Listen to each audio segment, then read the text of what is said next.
Hey, everybody.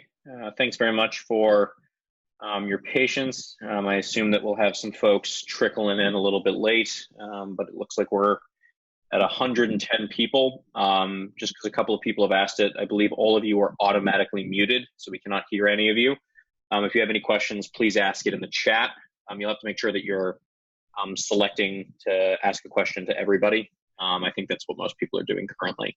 But if you have questions throughout, just type it there and both Steve and I will see it. So thanks so much for joining us. We'll do kind of a quick self-introduction, and then we'll jump right in. My name is Joel Butterly. I am the co-founder and CEO of Ingenious Prep. I went to Dartmouth College and then attended Yale Law School before starting the company. Very happy to be here. I'll be kind of representing the admissions side of things. And this is my colleague, Steve, who will introduce himself. Hi, everyone. I'm Steve Schwartz. I'm the founder of the LSAT Blog, and I host the LSAT Unplugged YouTube channel and podcast. I've been coaching the LSAT for nearly 15 years now, and it's been a long and interesting journey. I never thought I'd get into this, but it's turned out to be quite the passion project of mine. So I have a variety of self-study materials and full LSAT courses. I do a bit of one-on-one coaching as well. And I'm excited to share more with you on the digital LSAT and other recent changes this year. Awesome. So let's dive right in. I'm going to start by introducing a little bit about Ingenious Prep. Then we're going to talk a bit about how applications are actually processed for law school. Steve will take over from there, and then we'll conclude with some Q&A. So a bit about Ingenious Prep. One of the things that makes our organization a little bit unique is that we actually went out and we hired the former admissions officers from many of the top law schools, Yale, Harvard, Stanford, most of the top 14. The value there, of course, being that you're actually getting advice from the people who made the admissions decisions in previous years. So, for example, one of our admissions officers, Jean Webb, was the director of admissions at Yale for 18 years before she joined us. Our network, one of the things that we've developed is a mentorship program where students can do one-on-one research internships with professors at top law schools. So writing, legal briefs or papers to be submitted to legal journal. Our data, which I won't go into too much about, but essentially we did a multivariate regression analysis on a whole bunch of different law school applicants to see what factors most influenced your ability to get into law school. So like one very unusual insight that we found was that one of the most, if not the most, effective major for being admitted to a top law school was actually music. That was in part because there was such a small sample size, but also because there was an absolutely abnormal admission rate for students who had majored in music to go into law school. We can talk a little bit more about related topics to that later. And then finally our results, which we'll talk about a little bit at the end. So this will look at just some of our former admissions officers and folks that we call graduate coaches. Graduate coaches are people that help our students on their essays, and they have typically gone to the top law schools themselves. So how applications are processed. So one of the things that's been interesting in the last couple of years is that, roughly around the time that I was applying to law school, which was 2012, law school applications were down considerably. It was sort of like the lag time of the recession, which is like after the recession destroyed business. A couple of years later, what we found was that legal jobs were in the legal market was contracting. Now we see sort of an expansion. So there's kind of this lag time in the legal market. And so one of the things that we're seeing now is that law school applications are increasing massively. So up nearly 11% from the previous cycle, which in the admissions world is huge. So one of the things that is a little bit difficult for you folks listening today is that the kind of law school application, law school admissions market is going to be a lot more competitive for you than it was for folks a few years back. I have a few true or falses here. I would appreciate if people would put an answer in the chat just so that we have at least some engagement. If not, I'm just going to blow through these. But first, true, false. Schools have an algorithm to determine who is accepted and who is rejected. We have an overwhelming number of falses and not a single true. So very good. So schools are using what is called the holistic process. I'm sure that many of you remember this from the college admissions process. I think that one of the sort of caveats to this with respect to law school is that law school, unlike college, does place a slightly higher emphasis on test scores and grades. So there are students who are somewhat lacking from an extracurricular perspective, but who have very, very strong grades and test scores who are admitted mostly on that basis. In part, that's because maintaining high average GPA and high average test scores for admitted students is one way to ensure that schools maintain a high overall rank.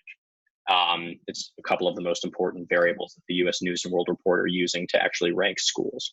So while it is holistic, there are some students who are sort of being automatically admitted. That one way of thinking about it is, if you have absolutely perfect GPA and absolutely perfect test scores, you're likely to get into a very top school. But having just sort of mediocre grades and mediocre test scores does not mean that you're automatically rejected. That's probably a better way of thinking about it. So how applications are actually processed. So it will vary depending on the law school that you're talking about. The different law schools have different processes. So for example, at Yale, professors play a very critical part in the admissions process, or like rating individual applications. And it's sort of the cumulative rank that you are given by several professors that determines whether or not you are admitted. At most law schools, including most top law schools, there are professional admissions officers, meaning that the professors aren't playing as intimate a role in the admissions process itself. This has some bearing on how admissions works. So for example, at Yale tends to skew fairly academic, in part because there's a lot of academics involved in the admissions process. At schools like Harvard, where there's a professional admissions staff, it tends to skew a little bit more practical, I would say, is one way of putting it. Another way of putting it is that it skews a little bit more corporate. These are kind of differences at the margin. They're not, this doesn't mean that like every student is more corporate at Harvard and every student is more academic at Yale, but it does tend to characterize the overall flavor of the admissions process of these schools. So the first thing that happens is that you submit your application. Everybody knows that. What they don't seem to really have a firm grasp on is, what actually happens after that. So these applications go into a huge stack of applications the admissions office then have to read. These applications are then separated. At some schools, they're separated by region. At some schools, they're just randomly separated. It depends on the individual school. But typically what's going to happen is that an individual admissions officer is going to read a very large volume of applications. An individual admissions officer might read as many as 1,200 applications in a cycle. A cycle might last 4 or 5 months. Each application is 10 plus pages. So 12,000 to 15,000 pages. It's like reading War and Peace 100 plus times back to back over the course of 4 to 5 months. It's a pretty rough job. Part of the reason that I stress that is that you should understand that the people who are reading these applications are bored to death. If your application looks exactly like every other student's, your chances of getting in are significantly diminished. It's not just a question of diversity. It's also in part a question of entertainment. Do you actually entertain them? Do you give them the impression that you bring something new to the table, whether in your application or in class as an alumnus, et cetera? So the admissions officer who's assigned to your file will pull several applications out of the stack, and then normally they'll debate it in some form of committee. The nature of this committee changes kind of depending on the law school. Sometimes it's just the dean of admissions who makes the final call. Sometimes it's a group of admissions officers who are coming together. But roughly speaking, it is the impression that you make. It is the impression that you make on the individual admissions officer that is assigned to your file that will determine whether or not you get in and how much you stand out. So when you're writing your application, the first question that you should ask yourself is, are there going to be 1,000 other students who write the exact same application? I think that I was one such student who wrote an application that was entirely boring. I got in, I think, largely due to having very good grades and scores. I think my application wasn't atrocious, but it wasn't particularly good. I wrote about wanting to go into international law, but in a fairly banal fashion. And I think that generally speaking, I could have done a much better job of highlighting the ways in which my interests were unique. The kind of interaction between my interest in international law and entrepreneurship was a lot more interesting than writing a generic thing about how I did debate in college and high school how I want to be involved in international organizations. So I think that everybody should take a good hard look at their application and should think long and hard about it, not just whether or not there are other students at your school that are going to write applications similar to yours, but whether or not there are other students at other schools that are likely to write applications. I would say about 75% of the time, the answer is yes. We have a question in the group. What do you mean by when you say Yale law students tend to be more academic? I'll answer this now. Generally speaking, we'll try to save most of these questions for later. What I mean is that a lot of students who go to Yale Law School either come from an academic background, have PhDs, et cetera, or who go into academic fields. So there's a very large proportion of students coming out of Yale Law School who go into legal academia or academia elsewhere. Whereas at other law schools, it's more common for people to go and work for like big law firms like Latham and Watkins or Skadden. Okay, true or false? Most law school candidates apply directly from college to law school. This should be a pretty easy one. Strong showing for false. No trues. So the answer is false. Most applicants have a 1 to 2 year work experience before going to law school. So when I was at Yale, one of the things that was very interesting was that, when I started at Yale Law, I was 24. I was one of the youngest people in my class. There were only about 196 or just slightly less than 200 people in the class. I was one of the youngest people. There were very, very few people who were as young as me. The median age was 27 or 28. So a lot of people had several years of work experience. Most people were coming from, I would say the most common backgrounds were Teach for America and consulting, like management consulting. Having work experience prior to law school is quite advantageous. There's a number of different reasons why that is the case. Part of it is that they know that you're a little bit more mature. You're more likely to actually see it through to the end. It's more likely that you're going to law school because you genuinely want to, rather than just thinking it's sort of the logical next step in your career. But also you're more interesting. You've had more time to actually explore your interests and had more time to actually to demonstrate your talents and to develop a passion in an area either adjacent to law or directly related to it. So true or false, again, I'm hoping this is a relatively easy one. Law school applicants are expected to have deep knowledge of the law before they are admitted. True or false? Strong falses. Very good. So that is correct, or rather, you are correct, and it is false. Law school is very unusual as graduate schools go. Obviously, if you're applying to a master's degree in engineering, it's expected that you have a background of engineering or at least some knowledge of engineering. Law school is very, very, very different. People think that they have to take classes in political science, government, international studies before they go to law school. That's absolutely false. The important thing with law is that you have a passion in an area, and that area can be related to the law. So, for example, those folks that I talked about who were getting in with an interest in music, and the acceptance rate was outrageously high, so 75%. I don't know for sure, but I have to guess that what they were interested in doing was intellectual property law, or serving as agents for musicians, which is a relatively specific, relatively unusual field to be interested in for somebody applying to one of those top law schools.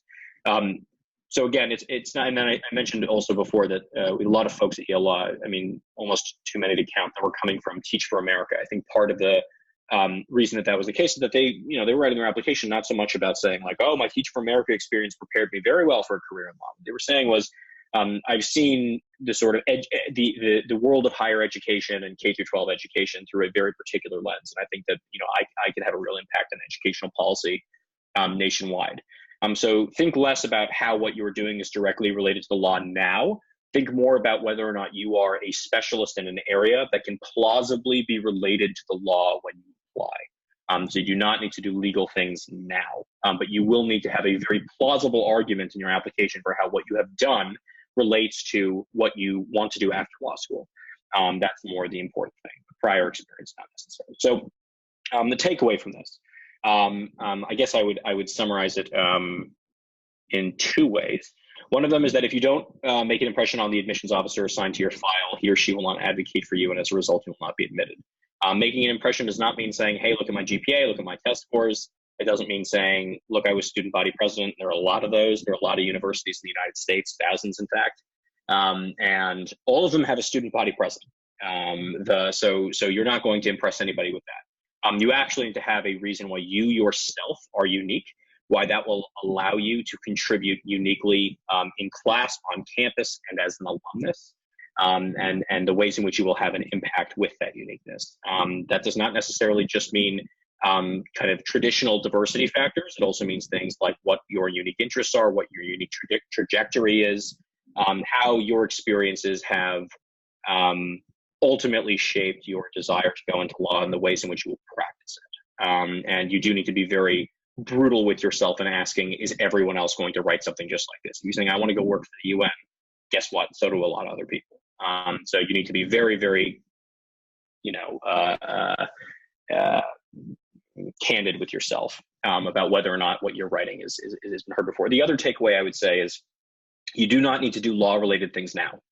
You need to specialize now. It does not matter what you're specializing in as long as it can be plausibly related to the law when you apply. And when I say plausibly related, I mean hopefully genuinely related. But it does not need to be legal in nature now. Whether or not it is legal in nature during college or legal in nature after college, before law school, does not matter. What matters is whether or not it be related when you apply. Okay. So with that said, I'm going to turn things over to Steve, and then we will wrap up at the end with a Q&A. Excellent. Thanks, Joel. All right. So hi again, everyone. My name is Steve Schwartz. I run the LSAT blog. I also host the LSAT Unplugged YouTube channel and podcast. Joel, you could go to the next slide. I've been teaching the LSAT for just about 15 years now, one back actually, and started back in my own LSAT journey. I started off at a 152, which I was not happy with on my diagnostic. I'd gone to an Ivy League undergrad. I thought I was going to go to a top 14 law school, and that diagnostic of a 152 really, really killed me, honestly. That was not what I was expecting, not what I was hoping for, and it was just the beginning of a very long journey seeking to master this exam. I did every single LSAT exam I could find, read every single LSAT book I could find, and I hammered away at this exam relentlessly over the course of an entire year until I was able to very gradually bring my score up to a 175. And after that, I actually ended up never going to law school. I got really obsessed with this exam, sought to dissect it from every angle. I taught friends the process of how to master this exam, and I've been teaching it ever since. I started off by creating the LSAT blog, where I have over 1,000 articles on every aspect of LSAT preparation, focused primarily on self-study for the LSAT, so that you don't need to buy one of those $1,000+ LSAT courses. I have a variety of low-cost self-study materials, guides, cheat sheets, checklists, explanations, and full video courses for every section of the exam. Next slide, Joel. I also have since transitioned to YouTube and podcasting because I've discovered that all young people don't like to read anymore. So I've got YouTube videos I'm putting out every day on the YouTube channel. I also have a daily podcast and a weekly podcast featuring short episodes, long episodes, recordings of classes like this, live coaching sessions with real LSAT students, interviews with current and former admission officers, and much, much more than that. I also have a series of full video courses, including foundational material on every aspect of the exam, as well as live online classes that you can attend, as well as Q&A sessions like this one, but I go into deeper, more advanced material as well. And my students have scored in the 160s and 170s and beyond. I've gotten them 10 to 20 point score increases, but you don't have to believe me or take my word for it. Their stories are actually featured in LSAT diaries on my website, the LSAT blog. If you just Google it, you'll find their stories, and you can also see many of their stories on the YouTube channel and podcast as well. So my thought for tonight is to go over a bit of the digital LSAT transition and changes happening this year, as well as some other recent LSAT policy changes. I'm not going to do a detailed walkthrough of the digital LSAT because I've already done that elsewhere. You can see it on my YouTube channel and on LSAC's website at familiar.lsac.org. But I do want to talk through a little bit about what the features of the digital LSAT are and how you need to adjust your preparation accordingly, because most of you probably are studying out of LSAT prep test books, the ones on Amazon, the ones in the bookstore, and those are no longer as relevant as they used to be, of course. The LSAT has gone digital in North America, starting with the September LSAT in just a couple of weeks now. The July LSAT was the transitional exam. Half of students were given the digital format, half were given the paper and pencil format. But going forward, starting in September in North America and beyond, it's going to be 100% digital. It will be administered on a tablet, specifically a Microsoft Surface Go 10-inch tablet. So the question that arises, do you need to get a tablet do you need to study on a tablet? The answer is yes and no. You don't need to go out and buy a tablet, and you certainly don't need the exact tablet that LSAT will be using, which again is a Microsoft Surface Go. Any old tablet would be perfectly fine. A Samsung, an iPad, an Amazon Fire HD10, which is about $150. So not a crazy investment. I do recommend getting one if you can, or at least borrowing one or buying it and then returning it later if you decide that it's not for you. But it is worth seeing what the format will be like for you on test day. $150 is a drop in the bucket. If it got you even a single point more on the LSAT to have that increased familiarity and ease of use doing exam problems on the tablet, it's well worth it. Again, familiar.lsac.org. There are currently 3 exams in the digital format where you can play around with them on LSAC's site using your tablet. A smartphone doesn't really do the job well. You could look at it on a desktop as well, but you're not going to have the interactivity with the touch screen or using a stylus. On the digital LSAT, you cannot draw freehand on the tablet the way you can on a piece of paper or on a whiteboard, which is kind of funny because I would think that's the whole point of a tablet, but it is what it is. You can use certain annotation features though. You can highlight, you can underline, you can increase and decrease the text size, you can flag questions, you can eliminate answer choices. So there are some cool features. It's not all good and bad, but I do mainly want to call your attention to the fact that you cannot draw on the questions themselves or in the empty white space on the screen. Instead, you want to use scratch paper to the side. They're giving you a booklet of about 12 to 14 pages, 8.5 by 11 paper, unlined, that thin, cheap newsprint you're used to. That's what your scratch paper is going to be like. So if you want to treat your books like a screen and keep your scratch paper to the side, that could be a good way to adjust for this. Another thing with the digital LSAT transition is the writing sample. The writing sample is no longer at the test center on test day, and you're not writing on lined paper by hand. Instead, you are using the computer later, maybe a week later, maybe a month later. You have up to 1 year after your LSAT administration to do the writing sample on your computer from the comfort of wherever you can bring your laptop. They will watch you with a microphone and webcam to make sure it's really you doing it for security purposes, but you're not doing it at the test center on that day itself, which is kind of nice in a way, because that way you're going to be fresh when you actually choose to do the writing sample on your own time. Maybe that means admission officers will be a little bit more likely to look at the results of this. And Joel, you could speak to that a bit more later if you want, but it's going to be typed on your own time, 35-minute time constraint, and it's a separate thing, still unscored. So I wouldn't take it as seriously as the scored portions of the LSAT though, but I would still give it a little bit of extra weight for that reason.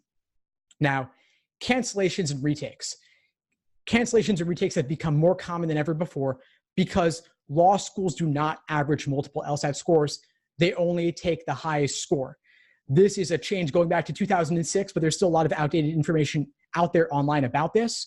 Law schools only consider the highest score because that's all they have to report to the American Bar Association, who in turn reports it to the US News rankings. So retaking is always worth it if you think you can do better and you haven't taken it a crazy number of times up to this point.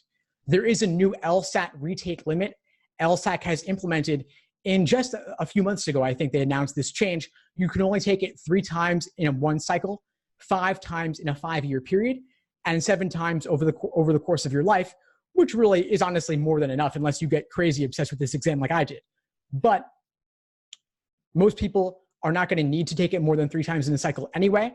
And so with the LSAT being offered more frequently than ever before, let's say you have the September, October, and November test dates all before you. If you're taking even one of those, it might be worth taking it another time as well, because the test dates are only spaced apart 4 to 5 weeks. And so all you've got to do is stay fresh on the exam for another 4 to 5 weeks, maybe do another timed exam a week, along with detailed review of that exam. And that alone might get you a couple more points. It's kind of funny, but there's actually a score band of 3.5 points on either end. So one day you might get a 160 if that's your true aptitude. Another day you get a 163 or 164. Another day you get a 157, and the LSAT is still a perfectly valid exam. But since they only take the highest, if you can retake and get lucky, plus studying a bit more and improve your understanding a bit more, it could be well worth it. Canceling your score is not usually a great idea because they don't average the scores. But if you know for a fact that something went horribly wrong, it might be worth considering that just to avoid having an embarrassingly low score on your record, but it's not worth stressing about. Instead, if you're not feeling ready the day of or the day before, you might consider withdrawing instead, which will not appear on your record. If you withdraw the day before or even a week before or postpone your test date, law schools will never even know that you were registered for this exam. Now, in terms of strategies for the fall, the September LSAT is only a few weeks away. So at this point, I would suggest simply focusing on full-length timed exams, max 1 or 2 per week, because I don't want you to burn out, along with extremely detailed review of those exams. If you're taking it in October or November or beyond, then I'd recommend a more comprehensive full-length study process where you focus on what I call the LASER approach to LSAT self-study. LASER approach. LASER is an acronym standing for Learning, Accuracy, Sections, Exams, and Review. 5 steps. Learning is theory, doing the work untimed, just looking at the foundational material, looking at textbooks or video lessons that kind of explain the basics to you. Then you have accuracy, doing untimed work, doing questions by type. Then you have sections, which are individual 35-minute timed sections. Then you have exams, which are full-length 5-section exams to practice your endurance. Then you have your review process, where you're looking at where your misunderstanding stemmed from. Was it in the stimulus for logical reasoning? Was it in the question stem? Or was it in the choices? And you want to articulate this for yourself. Write it out, talk it out with a friend, make sure you really understand where your mistakes are coming from so that you can avoid making them in the future. Now, I also want to talk a little bit about GPA and LSAT score cutoffs.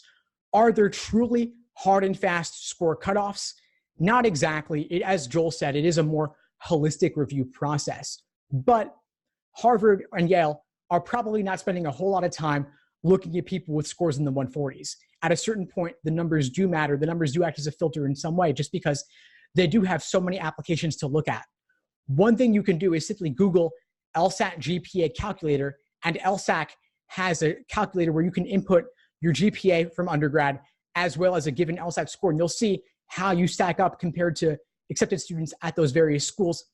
You'll see the 25th percentiles and 75th percentiles for a given school, so you can see whether you are realistically in this range.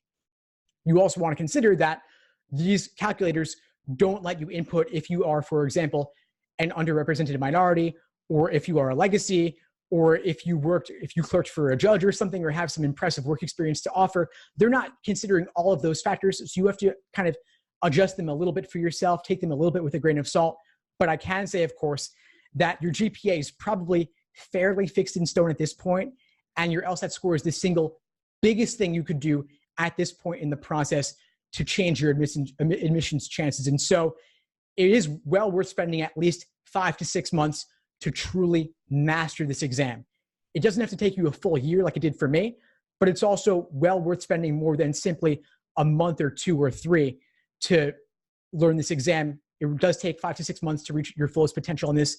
It is a far more difficult exam than it might appear at first glance. And I'll talk more about resources I have for the exam later, but I do want to open it up now to Q&A. First question is, does canceling look bad on applications? Steve, I'm interested to hear what you have to say on this. From my perspective and what I've learned from speaking to admissions officers at the various law schools, that no, it doesn't. Steve's absolutely right that what ultimately matters for your law school application, your admissions chances, is your highest LSAT score. They of course do see lower LSAT scores if they're reported. That doesn't mean that they're averaging it, but it's like if you rocked a 155 on the first one and a 170 on the second one, that might look slightly worse compared to an applicant who had a 169 and a 170. Again, they're not averaging. The differences between these two candidates, like there would have to be so many similarities in those candidates for it to actually narrow down to those factors. But fundamentally, it might affect the subjective impression that an admissions officer has about you. Right? So ultimately, that's what matters, is the subjective interpretation that an admissions officer has about your application. But fundamentally, the answer is no. Although I think that what Steve said is very sage advice, which is that this sort of fear the kind of cancellation as a result of fear is somewhat irrational in most cases. I don't know if you want to add anything to that, Steve. Yeah, sure. Thanks, Joel. I think that, I agree that a 155 and then a 170 is not as good as a 169 and a 170, but then the cancellation is a big question mark. They don't really know how to interpret that. And so all they can assume is that it didn't go very well. And 1 or 2 cancellations is not a huge deal. But if you have 4 cancellations, they might start to question your judgment as to how do you handle nerves and anxiety on test day, or are you really waiting to take the exam until you're truly ready?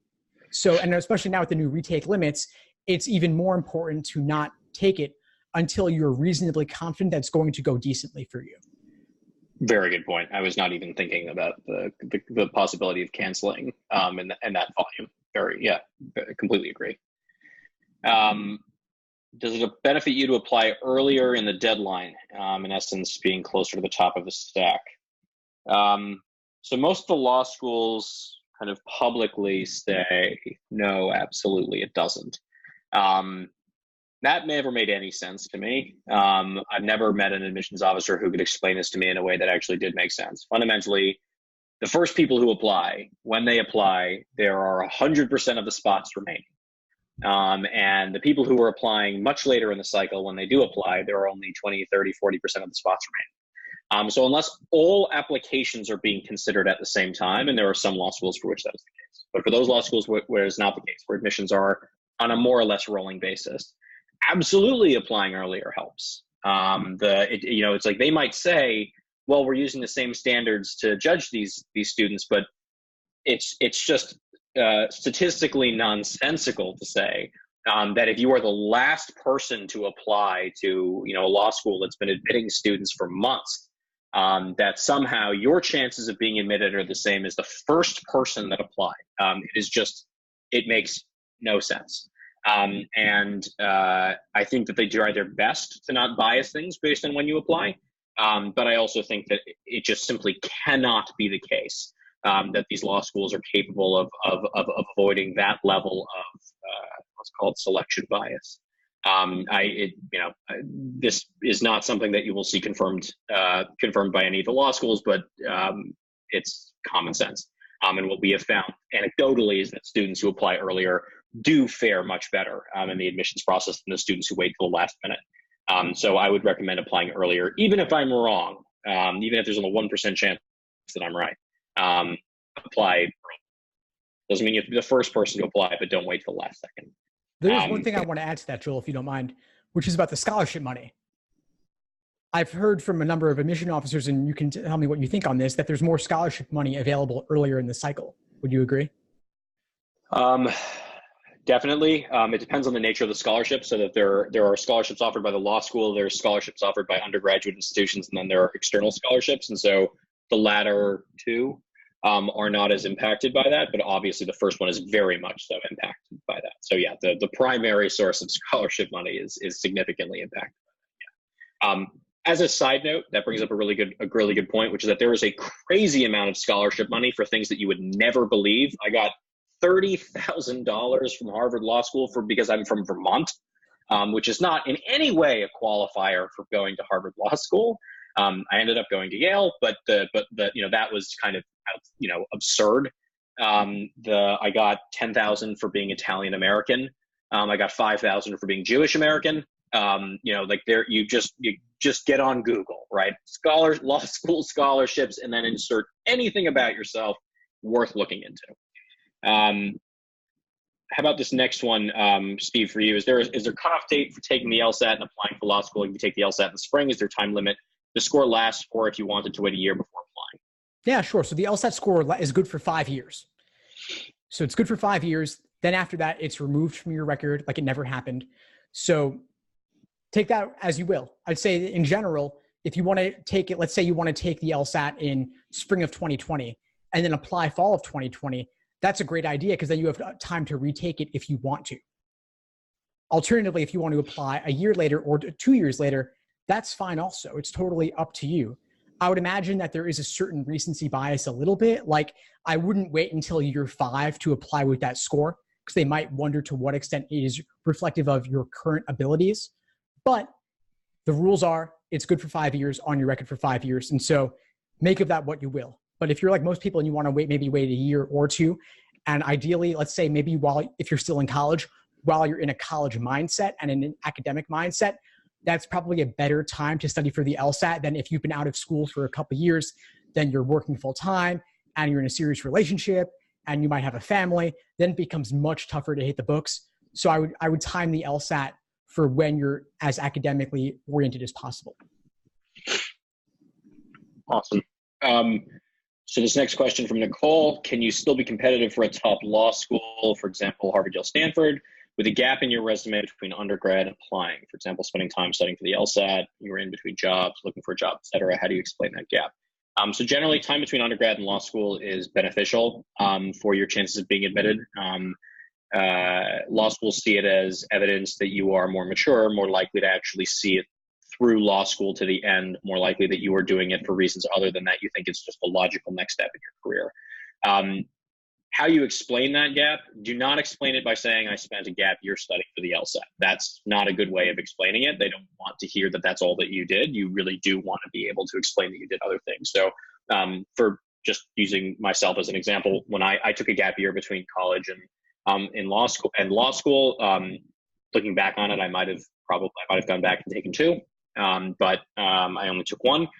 In that time, I worked as a personal fitness trainer and I wrote a book. Those were the things that I did, not in the least bit related to law school. And that year, I believe the dean of admissions, so we did the interview for Harvard, the 5-minute interview, which was super awkward. And I think that year was the interim year for Karen Buttenbaum was the dean of admissions. I don't know if she's still there now, but she was there that particular year. And I remember her really liking that. So the short answer is you can do literally anything that is productive, and it is fine. So you don't need to worry too much about how to explain that time. They want you to take time off. They want you to take time to explore your different interests. So let's do this one next for you, Steve. So there's a school which you hit the 50th percentile threshold for both your LSAT and GPA. What would you say is a safety school, or would you apply early decision for that specific school if that is a school that you really love? Well, that's a good question. I think you might have more insight on that one than I would, honestly. Yeah. I wouldn't say it's a safety fit school. Usually if you're right at the median, it depends on a whole bunch of other factors. But if you were below median, you should say that is a reach. If you're at median, it's probably a fit, possibly a reach if it's one of the most competitive schools, like one of the top 5, top 10 law schools. And if you're above the median, you're probably sitting pretty. Yeah, I would think if you're at the 50th percentile, that's probably a match or target school. But then I would also want you to consider those other factors, like are you an underrepresented minority? Are you a legacy of some kind? Those things aren't calculated in the spreadsheets. But let's say if you're not underrepresented minority, then you might actually need slightly higher numbers to be a match for that school. Then there's also all the soft factors as well. Great. So I have a question for you, Steve, that I've been sort of interested in. I mean, I sort of had my own LSAT study schedule.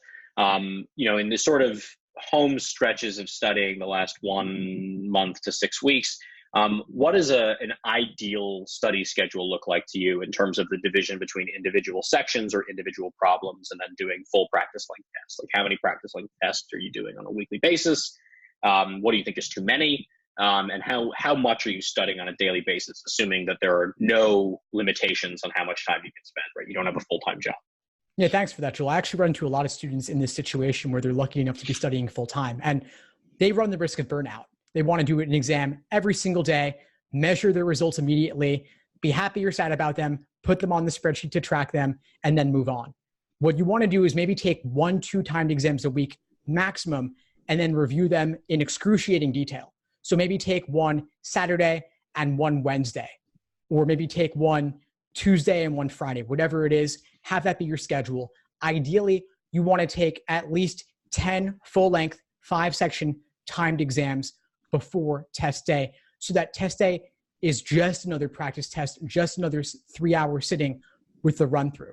What you could do for that extra 5th section is take, let's say you want to do exams 84, 85, 86, and 87 as full-length timed exams.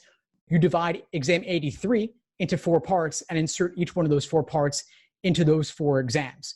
And you just spread them out, make that your schedule. If you identify any particular weak areas, then I would suggest you focus on those weak areas. Maybe it's a certain question type or a certain section, and do individual sections or questions by type on the other days, along with reviewing foundational material on that particular question type, whether it's a YouTube video or a podcast or a chapter out of an LSAT textbook. That's where you want to focus, but just don't do too many exams, because then you're burning through all your recent material, and you may actually want to save a handful of those recent exams for a future potential retake. So I might say, do all the even-numbered exams now and save the odd-numbered ones for, let's say, November or January if you're retaking down the line. Awesome. So next question from Juliana. What recommendations do you have for someone applying straight from undergrad? So like I mentioned earlier, I think that admissions officers at law schools want to see people with like a simple way of putting it is the hook. Right? They want to see people who have a demonstrated interest in a particular area, who have developed that interest considerably farther than other people. That's one of the reasons that it is advantageous to take years after college, because you can actually develop those interests, right? You can do something like Teach for America and say very plausibly, very credibly, I have an interest in educational policy and have the background to, make use of a law degree, of a legal education with respect to education policy.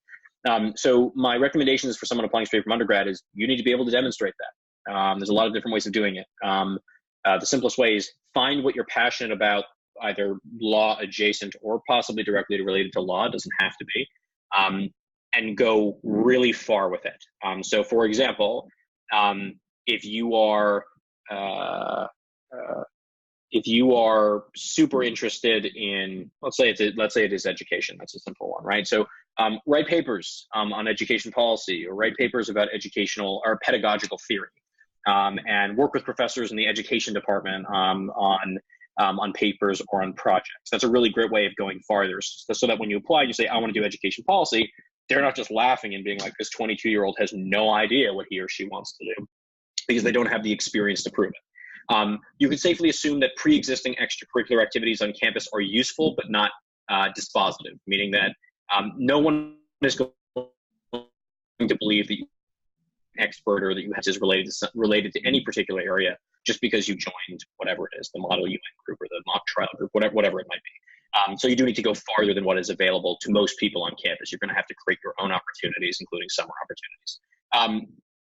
I'll take the next admissions related question, and then there's a good one from Catherine here on the LSAT. The question that I have is from Diane. How do admissions officers see, perceive, or evaluate applicants with a PhD, i.e. a PhD in education? They love them. That's great. Law is an extremely academic field. It is a place that I have often said a sphere that belongs to the pragmatic academic. People who like practicing, in a very professional sphere, but who have ultimately that same kind of intellectual curiosity and academic. So they quite like it. The big risk is they might worry that you are just sort of accumulating degrees. So you need to have a very clear answer to the question: why do you actually need a law degree for what you're doing in the future?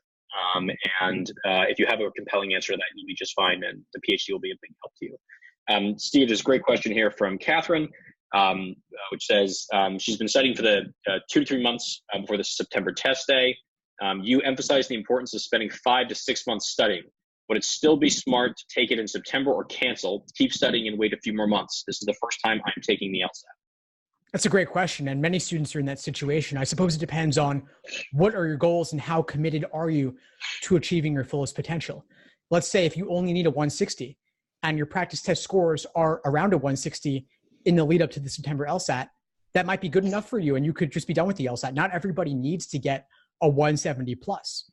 Alternatively, you could take it in September or withdraw right before if you're not close to your ultimate goal score, and then register for October or November instead, and then retake it or just take it for the first time at one of those other test dates. That will give you closer to 5 months, which is closer to what I typically recommend. So I'd say ultimately right now, register for November just so you have that test date secured. And then if you don't need it, wonderful, awesome. That'll be the best $200 you ever wasted. Alternatively, if you would like to have November as an option, and you do want to take it just to see if you could eke out even just 3 or 4 more points or better, that would be well worth taking it again and staying fresh on the LSAT for another month or two, just to maximize your odds of getting your best score possible. Because even if you don't need the 165 or 170, even if your goal school only requires a 160, those extra 5 or 10 points could unlock tens of thousands of dollars in scholarship money, which means it'll really be the easiest money you'll ever make. Fantastic. Sorry, I'm just scrolling down. There's quite a few questions. So we won't unfortunately be able to get to all of them, but in the event that we don't get to your question, which at this point is very likely, for those of you who have not yet had their question answered, you can send your questions to Steve or I after the fact. There should be some contact information below, and we'll try to get to them as soon as possible. The next question is, someone who had a 4.0 at an Ivy League school more likely to be accepted than someone who's a 4.0 at a state university? Yes. Again, this is something that very intuitively people assume is the case. Admissions officers are like, oh no, there's a lot of factors. The short answer is yes. Holding all things equal, you are more likely to get in based on the competitiveness of your law school.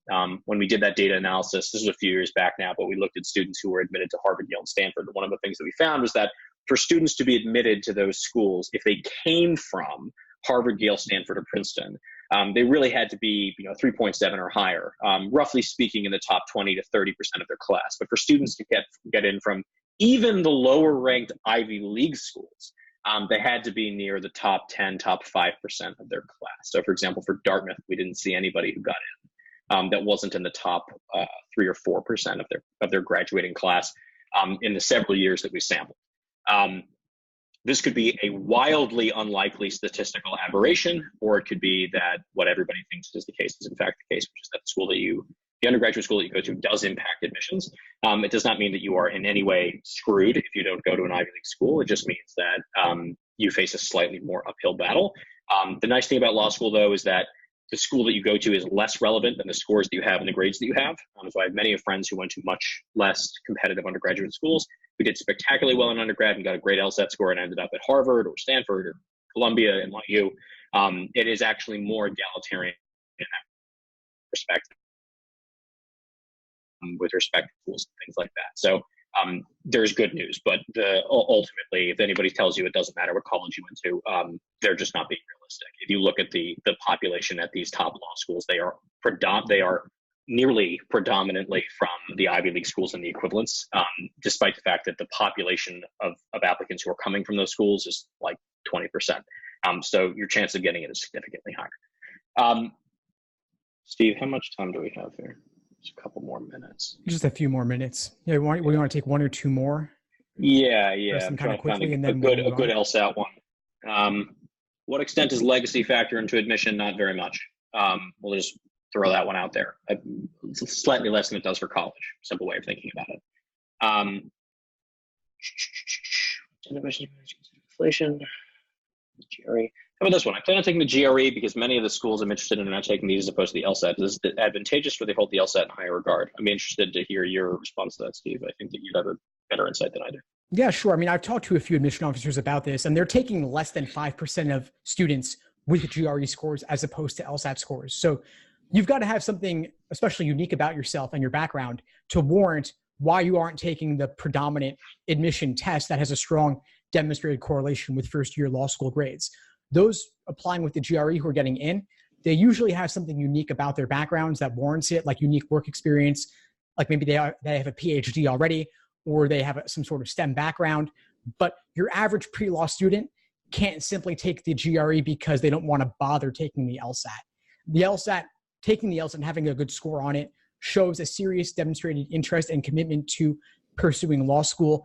The GRE, really, from what I can gather, it's more a way for law schools to widen their applicant pool and can get some applications from folks who may not have otherwise been considering law school, but they have strong enough work experience that law schools are willing to overlook that. One thing I do want to mention is that if you have already taken the LSAT and you didn't get a great score, you can't simply turn around, take the GRE, apply with that like the LSAT never happened. Your LSAT score will still be on your record. law schools will have to consider it, and it will get factored into their U.S. News rankings. So you can't take an official LSAT with a 140, say, screw this, I'm going for the GRE instead. And again, you want to have a solid background reason for why you're doing the GRE if you're forgoing the LSAT altogether. How about this one, another one for you, Steve? If I got a 150 with only 3 months of studying while recovering from a bad car accident and other medical conditions, and my goal is a 160 to 165, should I cancel? Or should I keep it, retake it, and then write an addendum about my medical condition? Wow, well, I'm sorry to hear about what you had experience with the car accident and whatnot. If you got a 150, but your goal is a 160, 165, yeah, I'd probably cancel. I'm assuming that you're in the unique position of having taken the July LSAT where the score cancellation deadline is actually today for a variety of unique reasons related to the digital LSAT transition. So yeah, I would cancel that score. A 150, in my opinion, honestly, is not going to get you into a whole lot of law schools worth going to. So I'd say forego the 150 and study when you're able to achieve your ultimate goal of 160, 165 plus. And if you could take the LSAT in November or January and commit the time, fully invest yourself in the study process, hopefully you can improve 10 points or more. That suggests that you still have a lot of foundational work to do, but you can get there with time.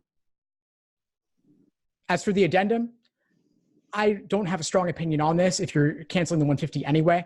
Law schools, they always say they want addenda, but ultimately I think, and Joel, you can correct me on this, they want the score. All the excuses in the world will not replace having the score that they're looking for. That's right. So let's wrap up with, there's a question that I can merge between Alexa and Ariel about admissions committees considering grade deflation for undergrad schools, different undergraduate programs, and then also filing a GPA addendum. So basically explaining why your grades aren't higher than they actually are. Do they consider grade deflation? Yes, particularly if they're very familiar with the school. At a school like UChicago, they will understand if your GPA is in like the top 10 percentile, even if the actual number itself is lower than the GPA at another school. This works just the same way it works in for college, right? So, when they're looking at somebody who went to Exeter, let's say, or Andover, right? They will consider a GPA like a 3.9 more significant than they do from a student who went to public school in New Hampshire or something like that. Works fundamentally the same way. They do consider it. Doesn't mean that it doesn't hurt you a little bit. It does, but they will absolutely consider it, and they will make adjustments for it. And when you should consider filing a GPA addendum, if you have a absolutely irrefutable hardship that has caused you to have a lower GPA. If you're saying like, listen, I took some hard classes in freshman year, I made some mistakes, had a tough time at home, unless every single person reading your application would agree this is adversity, like this is hard what you've dealt with, and then don't file an addendum. It'll just annoy them, right? They have a lot of applications to read, especially if you're like at the 50th percentile and you don't have a really good reason to be filing a GPA addendum. It's just going to be annoying, right? If you have like a class that you absolutely bombed because something horrible happened to you during the final exam, like you had, a heart attack during the final exam, then you deserve to write the addendum.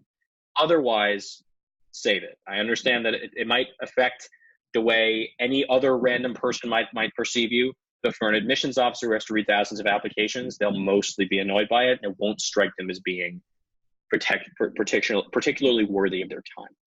Okay. There are other good questions here. I'm sorry that we're not able to get to all of them, but as I said, we'll have some contact information below, and you can send us your questions. We'll try to answer them as we do. Just as sort of a wrap up, both Steve and Ingenious have worked with any number of students, helped students get both top LSAT scores. I've actually known Steve for a long time and have been a fan of his blog, and absolutely knows the LSAT in ways that very few, if any, other LSAT instructors do. Ingenious specialized in admissions. We've helped students get into a very wide variety of the top law schools. Last year, 33% of our students applying to law school were admitted to the top 14 law schools. We had almost 30 students who were admitted to Harvard, Yale, and Stanford in the last 2 or 3 years. So we have great results. A large part that's because the people who are working with our students are the actual former admissions officers from those schools. If you are interested in working with us, there are 3 different kinds of programs that we do with students. One of them is what we call candidacy building, where we're working with students who are a little bit younger, freshmen, sophomore, juniors in college, helping them with their extracurricular activities, with their profile, with their summer internships, with research opportunities. Application counseling is for students who are actually in the process of applying. It's kind of the full service application, helping students with the brainstorming and the writing of essays, helping them with letters of recommendation, helping them with the resume, et cetera. And then the final review for the DIY student who just really wants a second pair of eyes on the application. We have our former admissions officers do a full review of a student's completed application before they submit it. And Steve, if you wouldn't mind explaining your programs as well. Yeah, sure. Thanks, Joel. So I've got a couple of LSAT course packages that I offer. The Supreme Course Package gives you access to live online classes and Q&As with me. I'm the instructor for everything. And again, I scored a 175. I love doing these, and it's a great way to kind of scale my own one-on-one coaching where I can work with a variety of students and handle their questions in a live online setting. It also includes everything in the other packages, which are foundational video courses, on-demand lessons, and recordings of previous live online masterclasses. The premium, you don't attend live, but you can access all the recordings 1 week later, as well as the library, the archive of content of previous classes and foundational course videos. Then the starter just includes the foundational course material. Then Joel, if you could go on to the next slide. I also have a variety of low-cost self-study materials like day-by-day study schedules, which is my most popular option, super specific study plans along the lines of that 5-pronged approach: laser, learning, accuracy, sections, exams, and review. I also have bite-sized cheat sheets, which are quick reference guides. I have short LSAT guides covering the basics of different sections of the exam. And then, Joel, next slide.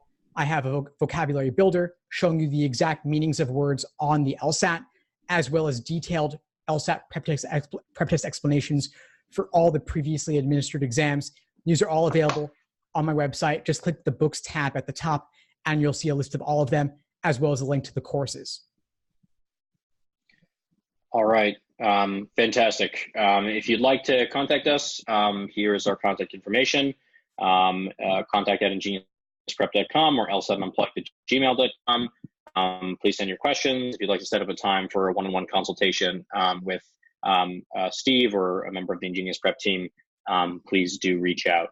Thanks so much for everyone attending and being such a great audience and being so involved in the questions and the true falses. Really, really appreciate it, and hope to see you guys at a future presentation down the line. Best of luck with your law school applications and your LSAT prep. Steve, awesome presenting with you, and hope to see you soon. Yeah, thanks, Joel. All right. Bye, guys. Bye, everyone.